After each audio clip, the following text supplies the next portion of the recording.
చిత్తానుసారంగా బ్రతకాల. దేవుడు వాక్యాలు మన హృదయంలో నెమరు వేసుకుంటుండాలి. ఆ వాక్యానుసారంగా మన మైండ్ మార్చుకోవాలి. హల్లెలూయా.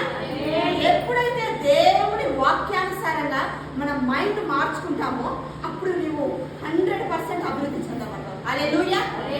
మూయబడిన ద్వారాలు తెరవబడతాయి. నీ మైండ్ లో పనిచేసినట్టుగా సాతాను క్రియ కొట్టివేయబడుతుంది, బంధించబడుతుంది.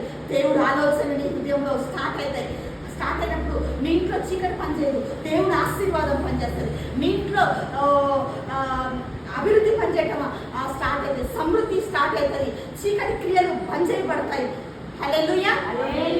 ఇవన్నీ పొందుకోవాలంటే దేవుడి మాటలు మన హృదయంలో నెమరు వేసుకోవాలంటే పదే పదే కలంచుకుంటారు. ఏమనంటే, అయ్యా నా గిన్నె నిండి పొర్ల చేస్తాను అయ్యా, నూనెతో నా తల అంటుతా అన్నావు అయ్యా, నా గిన్నె నిండి పొంగి పొర్లగా ఉంచుతాను అయ్యా, నా చిత్తం కాదు నీ చిత్తం నా పట్ల నెరవేర్చయ్యా అని చెప్పి నువ్వెప్పుడైతే ప్రార్థన చేస్తావో, నీవు అనుకున్నావు నాకు ఇంతవరకే, నా కుండ వరకే, ఆ యొక్క బిందె వరకే, ఆ సర్వ వరకే ఆశీర్వాదాలు చాలని మనం అనుకున్నాం. అయ్యా నా గిన్నె నిండి పోగలేదుగా ఉంచయ్యా అన్నప్పుడు దేవుడు నీ చిత్తంలో నుంచి ఆశీర్వాదములు నీ కుటుంబ సభ్యులకు, నీ పొరుగు వారికి, నీ ఫ్రెండ్స్కి, నీ బంధువులకు, మిత్రులకు, దూరపు చుట్టాలకి అర్థమవుతుంది.